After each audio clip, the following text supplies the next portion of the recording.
What is up, you guys? ShelbyKay here, and welcome back to my channel.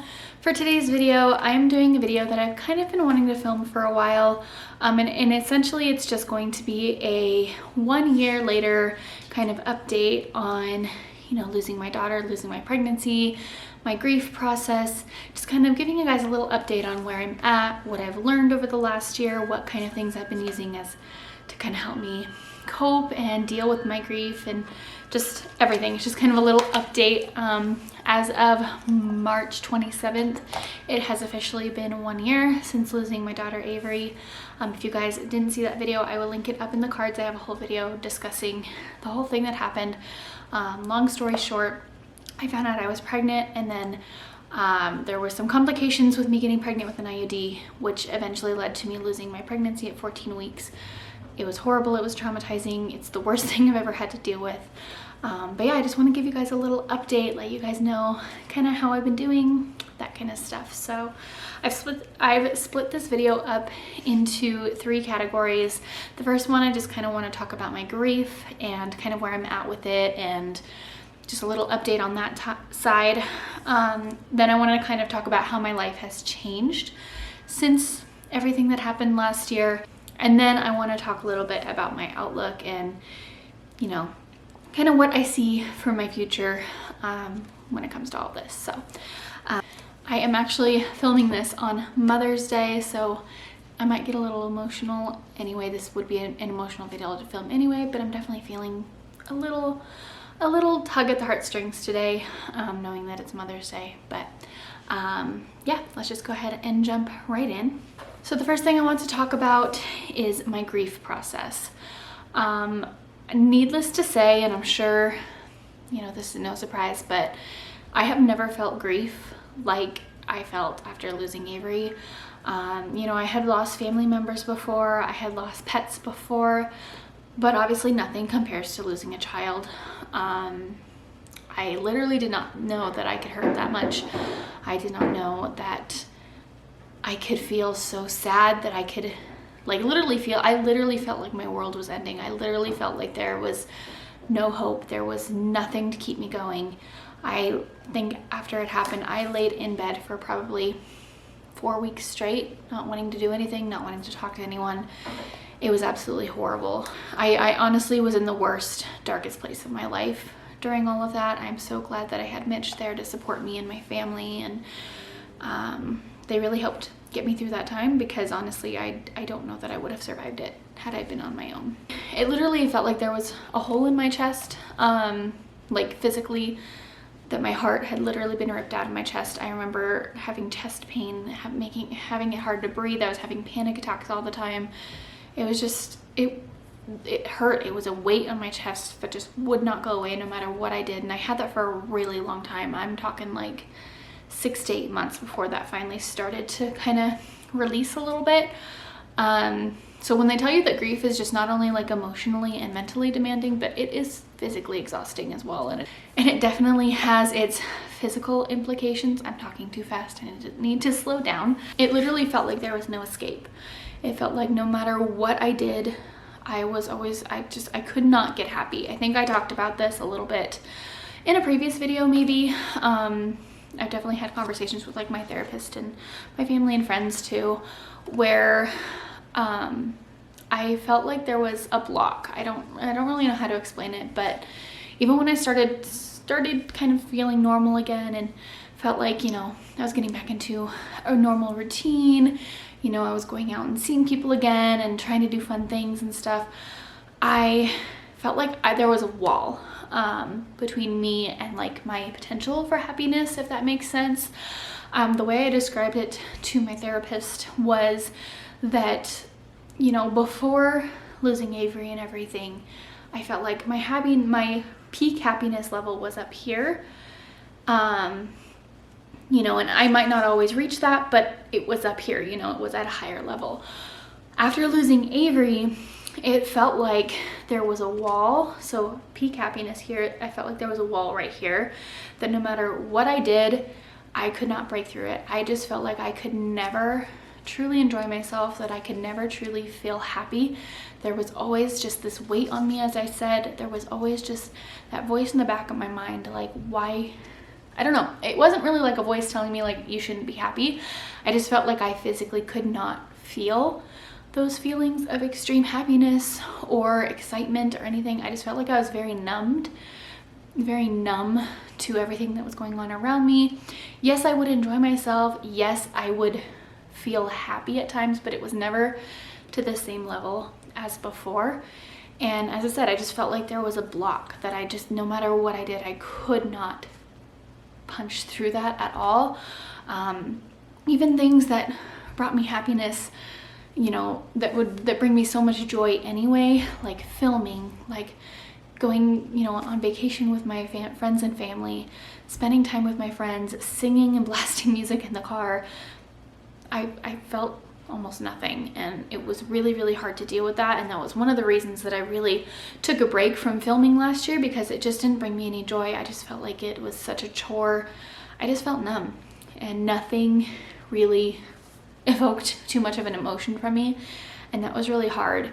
And I honestly didn't really break through that wall, and I don't even know really what happened, but I didn't really even start breaking through that wall until like January of this year, so almost a year later, where I feel like that wall is finally gone and I am feeling back to myself, like 100% back to myself. I feel like I can have that excitement again. I feel like I'm happy again for the first time in a very long time. I feel like I'm genuinely happy right now. So moving on to kind of how my life has changed. Obviously things are very, very different. I think one of the biggest things that really changed my life with this whole situation is I realized how much I wanted to be a mom. Before I got pregnant, I was not sure I wanted kids at all. I felt like I was just very selfish with my time, which there's nothing wrong with that, and I feel like I am still selfish with my time, but just like but now, like, I would give anything to be a mom right now. So it really opened my eyes to what I truly do want to have kids and be a mother. That being said, it really changed my outlook and like my priorities on life and like what's important. I used to, and again, I want to do a whole video about this because it's been something I've been thinking about a lot lately, but I used to be someone who was very like hustle bustle, girl boss, like get everything done, have a million things to do on your to-do list, always be working on some sort of project. And I've always struggled with that, just because I am someone who gets burnt out very easily. I'm someone who is very prone to depression and falling into ruts and stuff. And it's just, I've always struggled with that, where I've just always felt like I need to be doing something at all times. Otherwise, I'm not considered productive. I'm not considered being my best self. And I think just going through all of this, I've really learned that I'm just someone who prioritizes more of like slow living. I don't want to have 10 million things to do on my to-do lists. I don't want to be going out and making plans with friends every single day, every single weekend. I want weekends where I can lay around and play video games. I want days where I can come home from work and I can crack open a White Claw and watch movies with Mitch and not feel guilty about it. Really valuing like the slow time, spending quality time with the people that I love, taking more time to do the things that I love, like making videos. I used to like be like, okay, I gotta make this many videos so I can get ahead, and now I'm like, well, you know, I'm gonna sit down, I'm gonna film this video today, we're gonna edit it on this other day. I'm not gonna push myself to do 2 videos a week anymore, stuff like that. So I'm really starting to prioritize just a much more slow life, prioritizing less of like the to-dos and the busyness, and you know, being like, okay, well, what is one thing I can get done today? Or, you know, if I'm really just not feeling like doing anything, telling myself that's okay. But I've also just feel like I've become so much more family oriented. Not that I was never not family oriented before, but I've always been someone who's like, you know, I want to go out with my friends all the time. And I feel like over the last year, I've just really prioritized, like, I guess I can say I've just really narrowed down my like socialization group a lot more to pretty much family, and then like maybe 1 or 2 people that aren't my family. I think a lot of it just has to do with, you know, last year these were the people that were there for me, so now we've kind of formed this bond that we didn't necessarily have before, or that it's just deepened our bond a lot more. So yeah, I've really narrowed my social circle.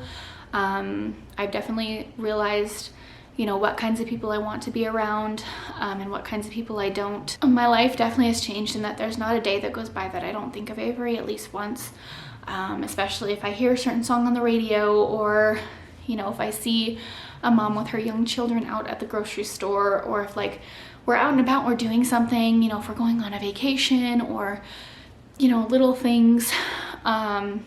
A lot of times I'll find myself like, well, Avery should be here. Like, this would have been so fun to do with her. I just find myself thinking about her every single day. And it's weird because I didn't know her. I mean, like, I was only pregnant for 14 weeks, but I still picture what our life should have been with her. I'm gonna try not to cry. You know, a year later, you're still, I said, every single day I have some sort of instance like that. Something that I'm gonna deal with probably for the rest of my life. That has been really hard, especially, as I said, today's Mother's Day, is that, you know, I am a mother and the world doesn't necessarily see me as a mother. And it's just really hard to not be recognized as a mother, I guess.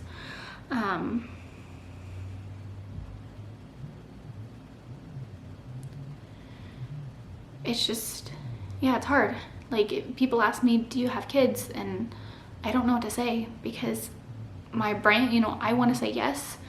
But then that brings up, you know, do I tell them about everything that happened? Are they going to like be okay with me sharing that? All of that. It's just, it's really hard. And I feel like, again, that's something I'm going to deal with for the rest of my life.